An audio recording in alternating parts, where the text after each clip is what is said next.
having a period's powerful. It's freaking incredible. Like, we've been told for so long, like, that it's this horrible thing. And I think seed cycling has helped me and a lot of other people go, okay, one, now I understand my cycle and I feel like I'm in tune and in line with my body. Number two, I'm nourishing myself, which is the biggest act of self-love in a society that constantly wants to make us smaller and just not love ourselves. It's the biggest act of self-love is nourishing yourself.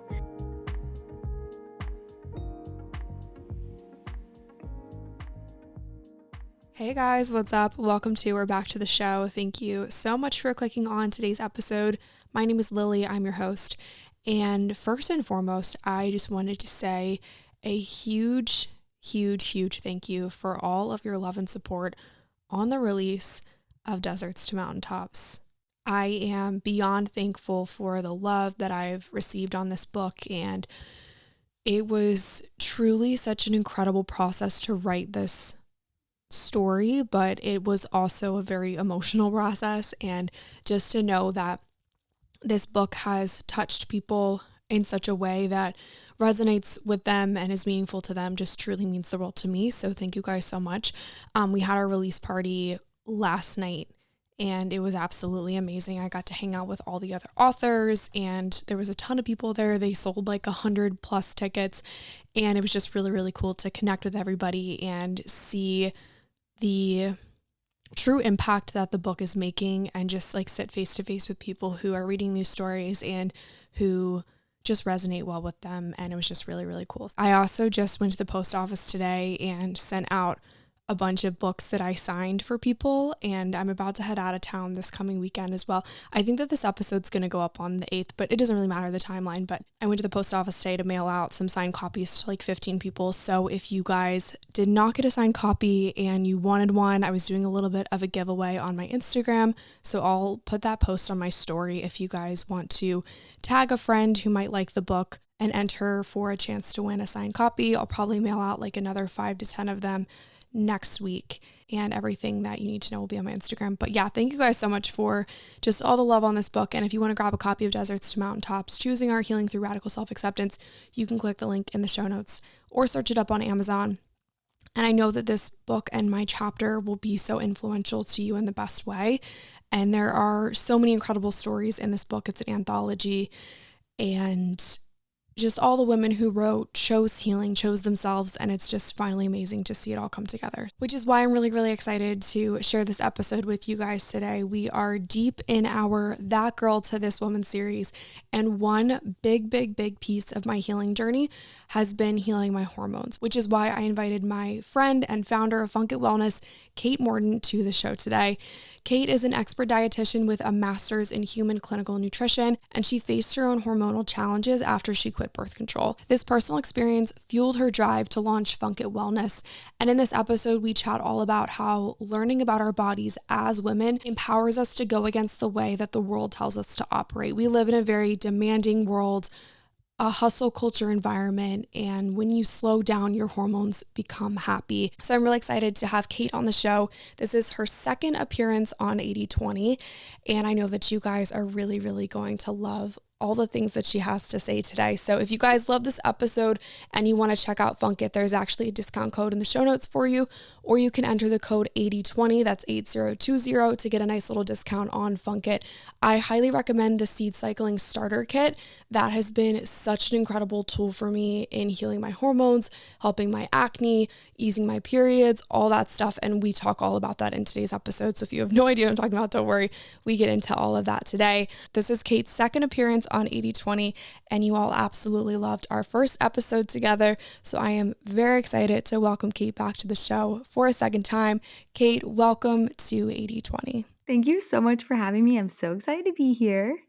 I'm excited to have you back. Our first episode that we did together was one of my most listened to. So I'm super pumped to have you back on the show. But for those of you who did not listen to that episode, first off, you definitely should.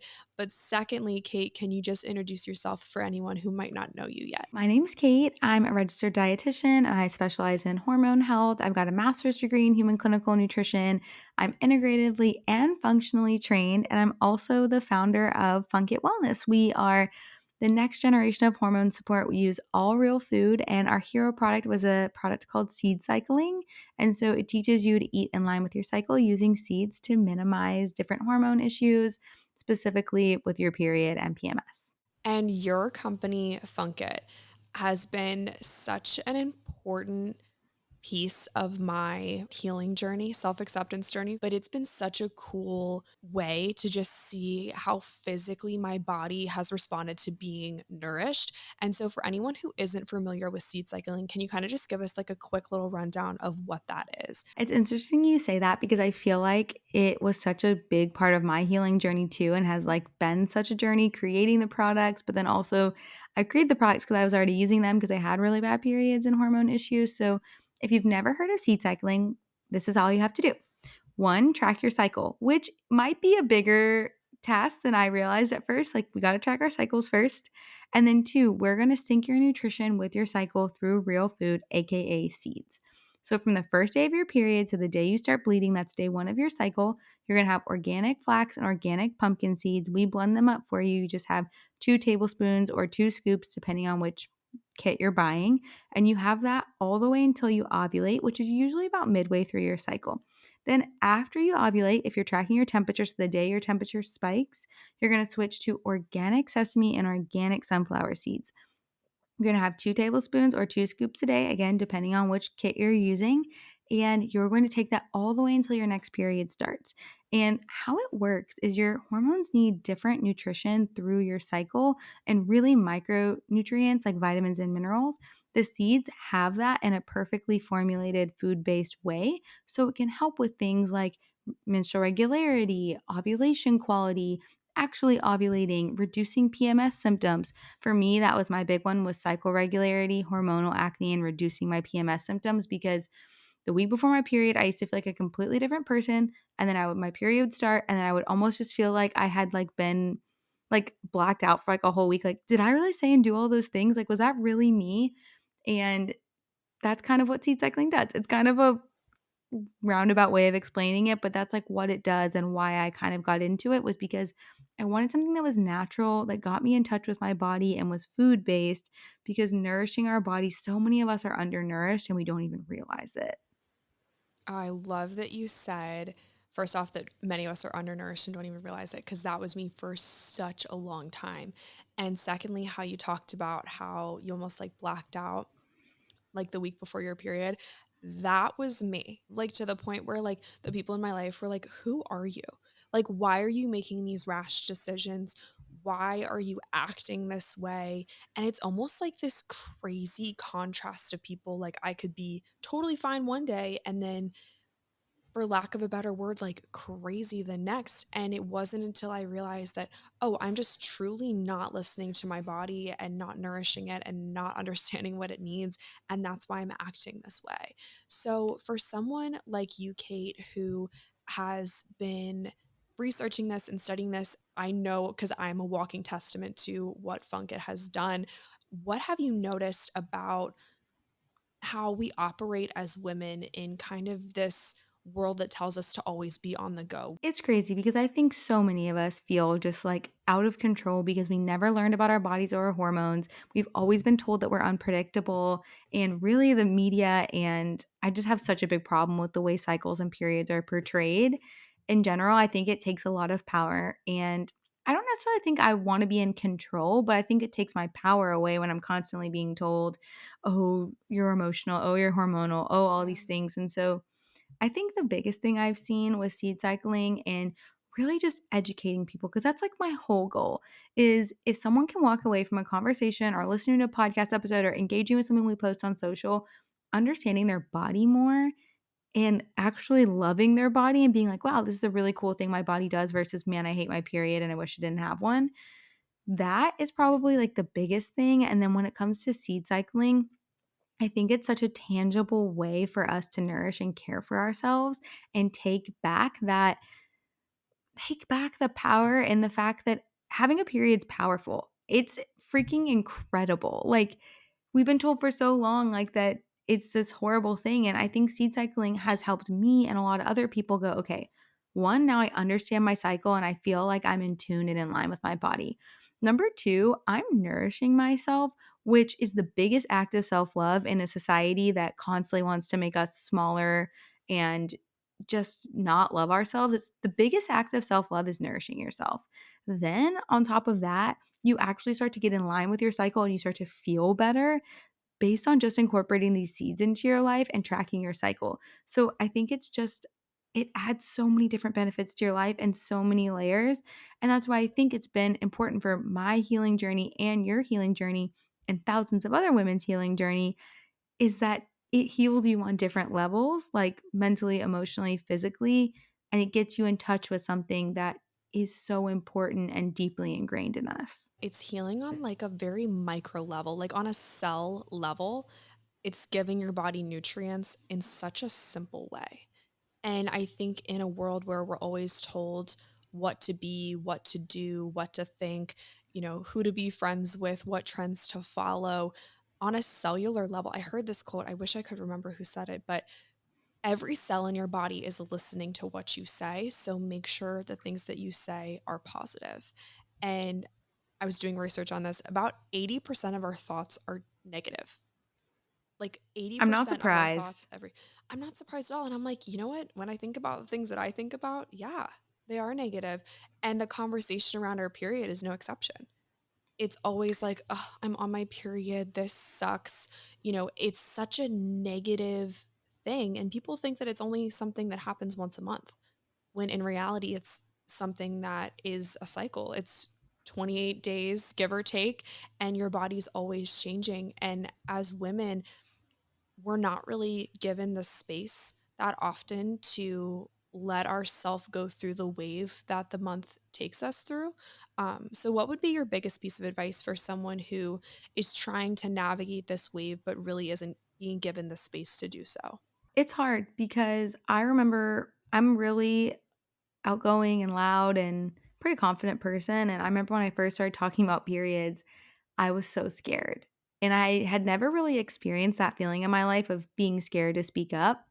And I found that really interesting. And I'm trying to, when things come up like this, get inquisitive with myself of like, why am I scared? What am I feeling? Who has told me to feel this way? Like, really digging in. So, if you're kind of in this new territory where you've recognized, okay, I want to know more about my cycle, and I actually want to really not just tolerate, but embrace this part of myself and love this part of myself and, create community around it.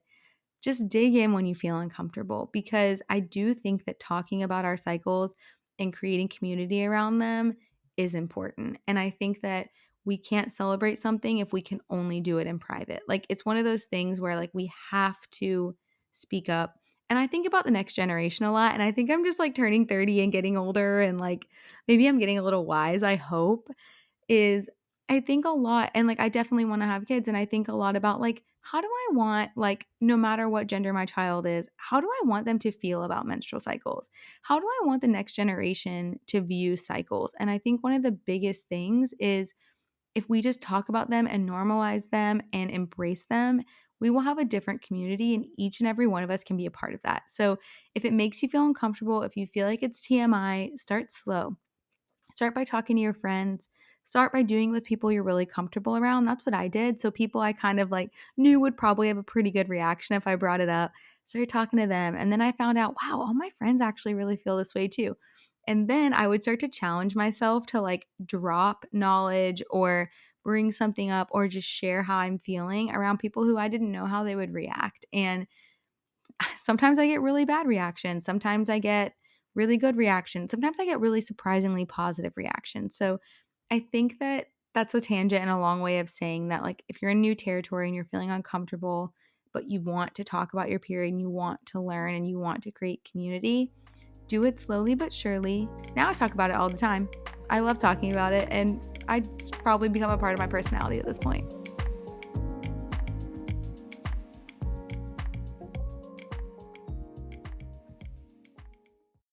Anytime that I think I'm alone in something, I mention it to a friend and I realize that, oh no, I'm not alone. That's a pretty universal feeling. And oftentimes we're just kind of like led to believe that we're the only one going through this and the only one feeling this way when in reality, we're really not. And so I love, love, love building community around just really tough topics. And I think too, the other thing is like, so my husband grew up in a family with like all brothers, all boys, like never knew anything about periods. Obviously, now he knows everything in the world about periods. And something he noticed in his workplace was that none of the workplaces had period products in them.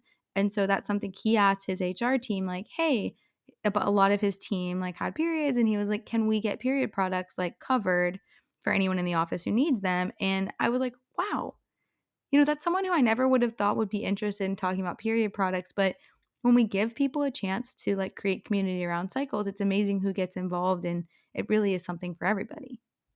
I love that. That's so cool. Like, what a cool thing to do. I Just like know. watching out for the girls and like speaking up because he had the opportunity to. I And love like that's that. the thing I think is like it's scary to talk about things that are uncomfortable, but then we do, and then that's when I think a lot of really beautiful things happen. I think sometimes too, like a lot of the taboo conversation topics, they're only taboo because there's kind of stuff that people want to hide.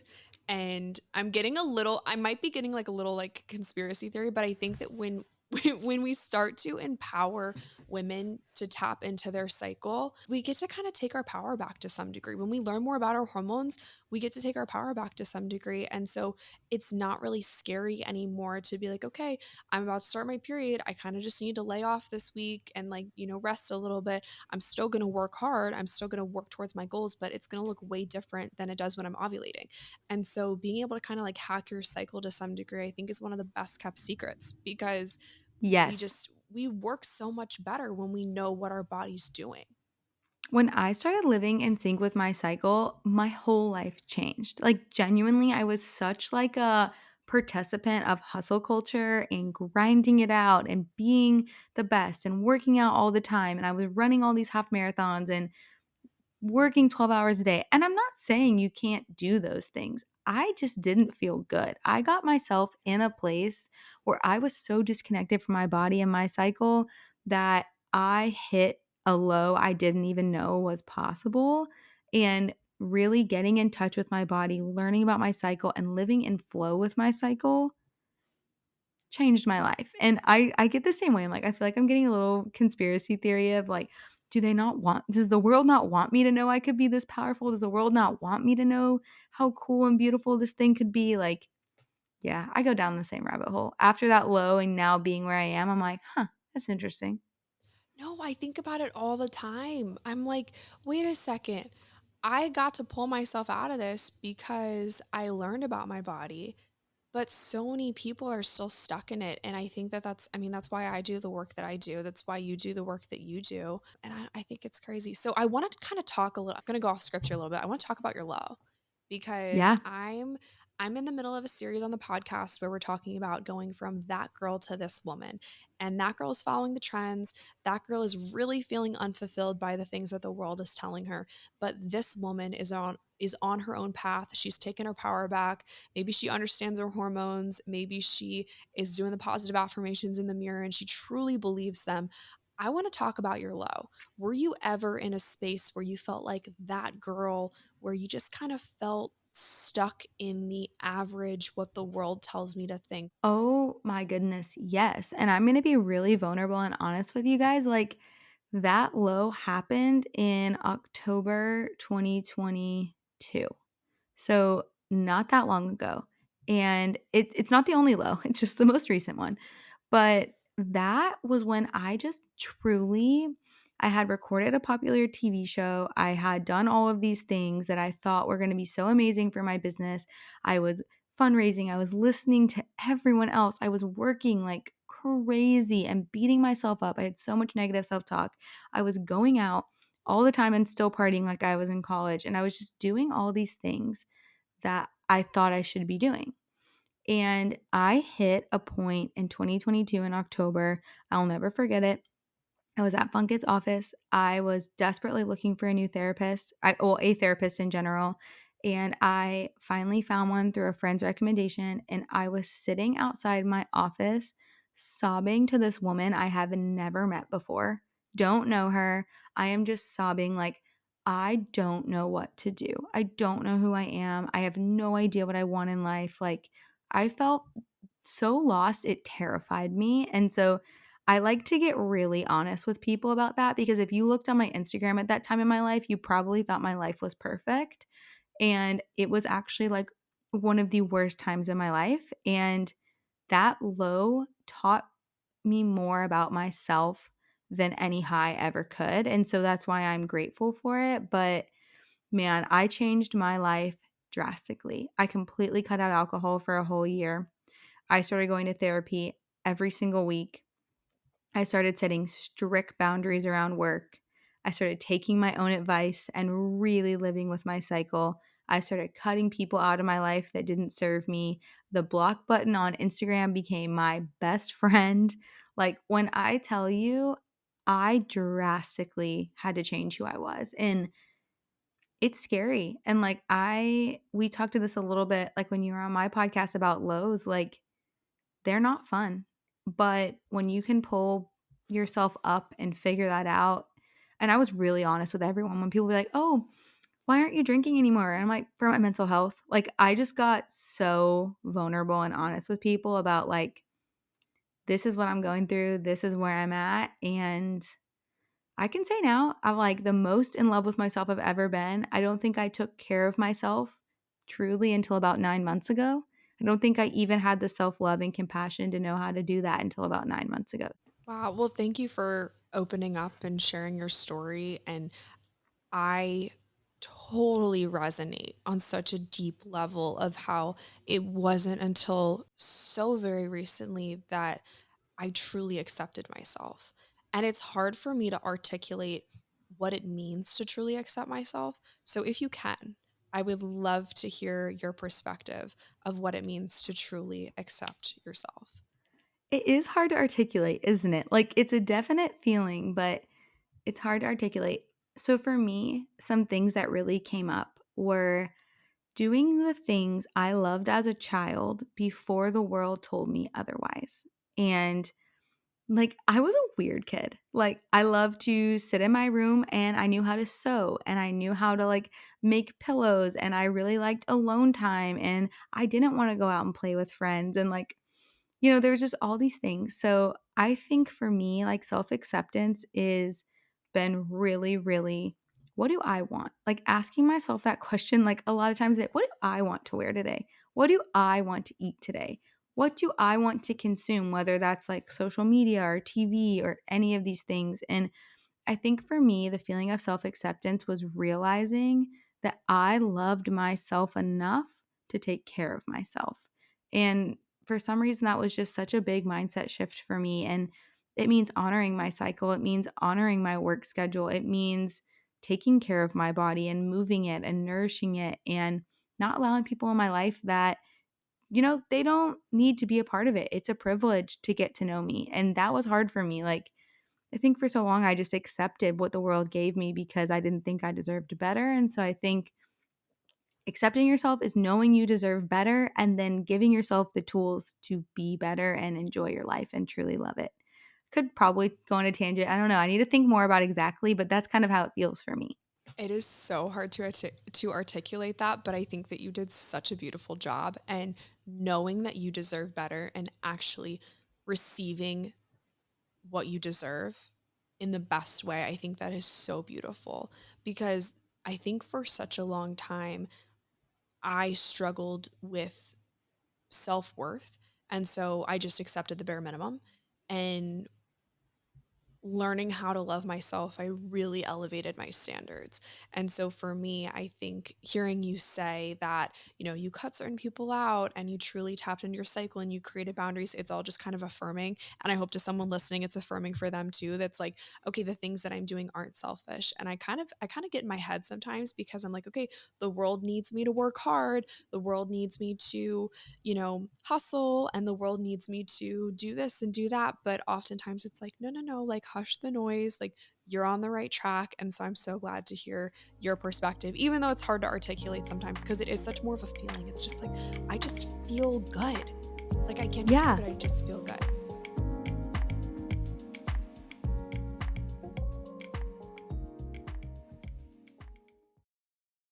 like too, like with my cycle, like in my luteal phase, I'm very task oriented. I'm not super social. And I'm like very clear with my friends. I'm like, hey, I'm in my luteal phase. Like, love you. Don't want to do that right now. I say that all the time. Like, love you. Thank you so much for inviting me. I'm not in. And like, I think that not lying about why I don't want to do things was a big part of my self acceptance because I used to like make up excuses. And now I'm like, no, I'm in my luteal phase. I don't feel like being that social. Or, no, I don't actually want to go to that workout class. I'm in my ovulatory phase. I'm going to do something a little more intense. Like, I'm just like really honest now about like if I do or don't want to do something. And then when the people around you start to understand, like, okay, well, she's operating this way, it's almost like leading by example and showing people, okay, because I operate according to my cycle, you can too, kind of like giving them the tools by leading by Permission. example. So I think that's so, so cool. Okay, I'm going to hit you with a little bit of rapid fire Q&A before we wrap up this episode. I So I love got a it. couple Let's do questions it. for you. What is a night routine non-negotiable that you have? Ooh, okay. Night routine non negotiable for me is I really, really try to stay off my phone an hour before bed. And I kind of follow this thing. It's like no food 3 hours before bed, no liquid 2 hours before bed, no phone 1 hour before bed. And that has like changed my sleep quality dramatically. What is the best day of the week and why? I love Saturday morning. It's like my favorite time because my partner and I both work a lot and we have time to be together. And I really enjoy a slow morning. And like, I mean, slow morning from like 7 a.m. to like noon. Like, I want that to be my whole morning of just like taking it slow. And so I love a Saturday morning and a Sunday morning, but I like Saturday because there's still more possibility for the weekend. What is the best stress relief hack that you found? Okay. Truly, truly, truly, I think it is walking by myself in silence. I like to be like move while I have my quiet time, but I think walking outside in silence and just tuning into myself, I instantly feel better like the second I'm out there. What is your favorite piece of clothing in your closet right now? Ooh, okay. It's probably this jacket I have on. If there's a video, it's like a really big fuzzy teddy jacket from Free People that I've worn. I think like every day since it's been cold. It's like a little bubble Sherpa Sprite green. It's like my favorite jacket right now. It's super cute. I was actually going to Mhm. ask you where you got it because it looks really comfy. What is the biggest pet peeve that you have? I feel like I have a lot of pet peeves, but I think my biggest pet peeve is mansplaining. It just makes me Mm. so angry when someone doesn't think I have the intelligence to understand, so they treat me like a baby. I'm like, I can understand. I'm perfectly capable. What is your favorite dessert? Ooh, the one that comes to mind is a flourless like espresso chocolate torte. It's like amazing. I have celiac, so I can't have Ooh. gluten, so I love like all the flourless like cakes. That's like so specific too. I love that you were just like a flourless chocolate espresso tort. I love that. I'd be like, oh, like a brownie. It's like in Love my it. head. Like it was the first thing that came to my mind. There's this restaurant in Austin called Sour Duck, and it has that, and it's like my favorite dessert. I love it. I love it. And last question, I ask this to all of my guests. The average age of my listener is 22. So if you could go back and give your 22-year-old self one piece of advice, what would it be? Oh, it would be one, start tracking your cycle, like learn about your body. But two, like for broader advice, is like it's not that deep. It's gonna be okay.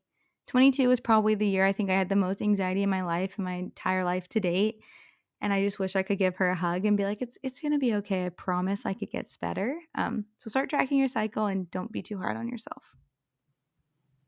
I love it. Thank you, Kate, so much for joining us today. Go ahead and share your socials with the listeners. Where can they find you and where can they get Funkit? Amazing. So my personal Instagram is carbs and Kate, like a piece of bread, carbs and Kate. And on there, I just started seeing private clients again. So if anyone wants to work with a hormone dietitian, you can reach out to me there. And then Funk It Wellness is my business Instagram where you can learn all about seed cycling and all the other amazing hormone support products that we have. We have a brand new maca latte that's literally like rocking my world right now. I was just telling Lily, like, I'm obsessed with it. I have to send her some. And then funkitwellness.com is where you can get all of the products and, reach out to us, ask us questions, give us feedback. We love connecting and talking about periods. So we are here for all of it. And I will leave all that info linked in the show notes for you guys. So definitely be sure to check out Kate, check out Funk It. Thank you, Kate, so much for joining us today. Thank you all for tuning in. If you enjoyed today's episode, please be sure to give it a rate and a review. That just helps more people find and listen to the show. I love you guys so much, and I will talk to you soon.